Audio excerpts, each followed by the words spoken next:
அனைவருக்கும் வணக்கம். எல்லாரும் நல்லா இருக்கீங்களா? இன்றைக்கி நம்ம பார்க்க போகிறது விஷ்ணு விஷால் நடிப்பில் அவரே தயாரித்து இன்றைக்கி ரிலீஸ் ஆன கட்டா குஸ்தி செகண்ட் ரவுண்ட் செகண்ட் பார்ட்டை இன்றைக்கி நம்ம பார்க்க போகிறோம். இந்த படத்தினுடைய கதை என்ன அப்படின்னு பார்க்குறதுக்கு முன்னாடி என்னுடைய சேனலில் இது வரைக்கும் சப்ஸ்கிரைப் பண்ணாதவங்க சப்ஸ்கிரைப் பண்ணுங்கள், லைக் கமெண்ட் ஷேர் பண்ணுங்கள். வாங்க இந்த படத்தினுடைய கதை என்னன்ட்டு பார்க்கலாம். படத்தினுடைய ஹீரோயின் விஷ்ணு விஷால், ஐஸ்வர்யா லட்சுமி, இவங்க ரெண்டு பேரும் கணவன் மனைவி. இவங்களுக்கு ஒரு 5 வயசில் ஒரு பெண் குழந்தை இருக்குது. இப்போ ஐஸ்வர்யா லட்சுமிக்கு சின்ன வயசுலேருந்தே அந்த மல்யுத்தத்து மேலே பயங்கர இன்ட்ரெஸ்ட்டு, அது மேலே உயிரையே வச்சுருக்காங்க. அவங்க சின்னதுலேருந்தே அதை ப்ராக்டிஸ் பண்ணி அப்புறம் பெருசாகி அவங்க ஸ்டேட் லெவலில் ஒரு பெரிய சாம்பியன் ஆகுறாங்க. அந்த ஸ்போர்ட்ஸில் அவங்க சாம்பியன் ஆகி அந்த ஸ்போர்ட்ஸ் கோட்டாவில் அவங்களுக்கு ரயில்வேலேயே வேலையும் கிடைக்குது. இவங்க வேலைக்கு போயிட்டு இவங்க வந்தாலும் இவருடைய கணவர் விஷ்ணு விஷால் எங்கே வேலைக்கெல்லாம் எதுவும் போகலை. அவர் வீட்டிலே இருந்துக்கிட்டு வீட்டு வேலையெல்லாம் பார்த்துக்கிட்டு மனைவிக்கு வாய்க்கு ருசியாக சமையல் செஞ்சு போட்டுக்கிட்டு தன்னுடைய பெண் குழந்தை ஸ்கூலுக்கு கூட்டுன்னு போயிட்டு பிக்கப் பண்ணுறது, ஸ்கூலில் எடுத்து போய் விடுறது அப்படின்னு சொல்லிட்டு வீட்டு வேலை எல்லாத்தையும் அவர் பார்த்துக்கிறாரு. மனைவி ரயில்வேல ஒர்க் பண்ணிகிட்டு இருக்காங்க. யாராவது ஏதாவது கேட்டால் விஷ்ணு விஷால் ஓப்பனாகவே என்ன சொல்கிறாரு, ஹவுஸ் ஒய்ஃபுன்னு சொல்கிறீங்களே, நான் ஹவுஸ் ஹஸ்பண்டுங்க அப்படின்னு அவரே ஹவுஸ் ஹஸ்பண்டு நான் அப்படின்னு சொல்லிக்கிறாரு.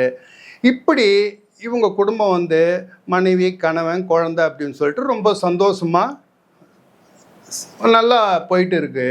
அப்படி போயிட்டு இருக்கிற இந்த குடும்பத்தில் திடீர்னு ஒரு சின்ன பிரச்சனை ஏற்படுது. அந்த சின்ன பிரச்சனை பெருச அளவில் ஒரு பெரிய பூதகரமாக வெடித்து கணவனும் மனைவியும் டிவோர்ஸ் பண்ணிக்கிற அளவுக்கு கோர்ட்டுக்கு போகிற அளவுக்கு பிரச்சனை பெருசாகிடுது. அதுக்கப்புறம் இந்த குடும்பத்தில் என்ன நடந்தது அப்படின்றத இந்த படம் முழுக்க கலகலப்பாக எந்த இடத்துலையும் நம்ம இவ்வளோ சீரியஸான விஷயம் தானே போயிட்டுருக்குது, அந்த சீரியஸான விஷயத்த கூட ரொம்ப இன்ட்ரெஸ்டிங்காக ஒரு காமெடியாக படம் முழுக்க சொல்லியிருக்காரு இந்த படத்தினுடைய டைரக்டர் செல்லா ஐயாவு அப்படின்றவர். படத்தினுடைய ஹீரோ விஷ்ணு விஷால், அவருக்கு ஒரு சாதாரண கேரக்டர் தான். ஆனால் அந்த கேரக்டரையும் அவர் அந்த ஹவுஸ் ஹஸ்பண்டுன்ற விதத்தை முகத்தில் அந்த சாந்தமாக எந்த இடத்துலையும் மனைவி கிட்ட கோவப்படாமல் மனைவி சொல்கிற வேலையெல்லாம் ஒரு வேலைக்காரன் மாதிரி அவ்வளோ ஒரு பணிவாக செஞ்சு கொடுக்குற ஒரு ஹவுஸ் ஹஸ்பண்டுன்றவங்க எப்படி இருக்கணும் அப்படின்றதுக்கு உதாரணமாக படம் முழுக்க ஒரு அப்பாவியாக எந்த இடத்துல வீரத்தை காட்டணுமோ அந்த வீரத்தை காட்டுற இடத்துல ஒரு ஹீரோவாக இப்படின்ட்டு ஒரு பல முகங்களில் இந்த படத்தில் விஷ்ணு விஷால் காமிச்சு அந்த கேரக்டருக்கு கரெக்டாக செட் ஆன மாதிரி அந்த கேரக்டரை பண்ணியிருக்காரு. அவருக்கு அடுத்தது நம்ம சொல்ல வேண்டியது ஐஸ்வர்யா லட்சுமி. அவங்க படம் முழுக்க இந்த படத்தில் நம்ம மனசில் படத்தில் நடித்தவங்க எல்லாரோடையும் நம்ம மனசில் நிற்கிறது இவங்களுடைய ஆக்டிங் தான். இந்த கேரக்டருக்கு இவங்கள தவிர வேறு யாருன்னா போட்டிருந்தா இந்த அளவுக்கு செட் ஆகிருக்குமா அப்படின்னு சொல்கிற அளவுக்கு இந்த கேரக்டரை மிக பிரமாதமாக ஐஸ்வர்யா லட்சுமி பண்ணியிருக்காங்க. முக்கியமாக அந்த வேலைக்கு போகிற அந்த மனைவி இவனுடைய அந்த ஆக்டிவிட்டிலாம் எப்படி இருக்கும், அதே நேரத்தில் கணவன்கிட்டையும் குழந்தைங்கிட்டையும் அவங்க ஒரு குடும்ப தலைவியாக நடந்துக்கிற விதம், அதுக்கு நேர் எதிராக ஸ்போர்ட்ஸ் காட்சியில் அந்த ரெஸ்லிங் பண்ணும்போது அவங்க அந்த ஸ்டண்ட்டு சீனெல்லாம் சூப்பராக பண்ணியிருக்காங்க. அந்த ஸ்டண்ட்டு சீனெல்லாம் இந்த அளவுக்கு அது எடுத்த விதமாகட்டும், அந்த காட்சியில் இவங்க நடித்த விதமாகட்டும், அவ்வளோ அருமையாக அந்த ஸ்டண்ட்டு சீன்லாம் படத்தில் வந்திருக்குது. அதுக்கு அடுத்தது முக்கியமாக சொல்ல வேண்டியது, இந்த படம் பார்க்கும்போதே நமக்கு மறைந்த பாக்கியராஜ் சார் ஞாபகம் வந்துடுது.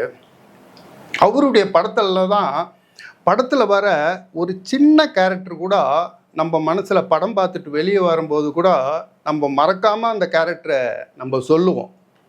அந்த அளவுக்கு செதுக்கி வச்சிருப்பார் ஒரு ஒரு கேரக்டரையும். இந்த படத்தில் பார்த்தீங்கன்னா இந்த காமெடி ஆக்டருங்க நிறைய பேர் இருக்காங்க. ஒன்று கருணாசு, யோகி பாபு, காளி வெங்கட்டு, அப்புறம் வந்து கருணாகரன் அப்படின்னு சொல்லிட்டு படம் முழுக்க நிறைய கேரக்டர் இருக்குது. அத்தனை கேரக்டரையும் நம்ம மனசில் இடம் பிடிக்கிற மாதிரி அத்தனை பேருக்கும் அவ்வளோ அருமையான கேரக்டரை கொடுத்து இந்த படத்தில் நிற்க வச்சுருக்கார் இந்த படத்தினுடைய டைரக்டர். அந்த அளவுக்கு இந்த படத்தில் வர கேரக்டர்லாம் நம்ம மனசில் பதியுது அப்படியே. இவர் இந்த செல்லா ஐயாவு ஒருவேளை பாக்யராஜ் சாரனுடைய சிஷியனாக மானசீகமாக நினச்சாரோ என்னன்னு தெரில. அதேமாரி விஷ்ணு விஷாலனுடைய பொண்ணாக நினச்சிருக்கோம் அந்த சாரா அப்படின்ற அந்த பொண்ணு சின்ன குட்டி பொண்ணு என்ன ஆக்டிங் பண்ணியிருக்கு தெரியுமா? அவ்வளோ அட்டகாசமான ஆக்டிங் பண்ணியிருக்குது. அதுக்கப்புறம் அவன் கெஸ்ட் ரோலில் வந்து ரம்யா கிருஷ்ணன் வந்து ஜட்ஜாக வருவாங்க. அவங்க வர அந்த சீன்லாம் வந்து தியேட்டராக அப்படியே கலகலப்பாய அதிர்து அப்படியே. அந்த மாதிரியான சீன் அது. அந்த கோர்ட்டு சீனு செம்மையாக பண்ணியிருக்காங்க.